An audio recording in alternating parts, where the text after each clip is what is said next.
Hindi talaga sapat na ang papalitan lang natin is clutch lining, pressure plate, clutch spring. O di kaya naman, ang papalitan natin, primary clutch lang. Kailangan talaga isang set ang papalitan natin. Kasi sa loob ng 2 buwan, ang dami kong nakausap sa PM na nagko-complain. Nagpalit na ako ng clutch lining. Ang iba naman, nagpalit lang ng bell. Ang iba, nagpalit naman netong primary clutch lining lang. Pero lahat sila, ganun pa rin ang complaint. Sliding pa rin, dragging pa din, mahina ang hatak, walang arangkada. So kaya sinasuggest ko lagi sa inyo na ang papalitan ninyo isang set na talaga. Kaya ang lagi kong sinasuggest, isang set ng primary clutch at clutch housing set na ang palitan ninyo.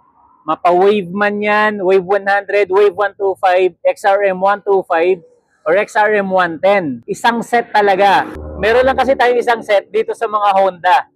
Pero pagdating natin sa Smash, sa Shogun, hiwa-hiwalay din ang bili sa kanila. Pero pwede kang bumili ng clutch housing, clutch lining, clutch spring, pressure plate. Applicable to sa lahat ng motor, mapapantra man yan o kaya semi-automatic na dapat pag nagpalit ka ng lining, kasama na yung spring, pressure plate at saka clutch housing para isang bukasan na lang. Unless, okay lang sa'yo na ikaw lang ang magbubukas at kaya mong gawin.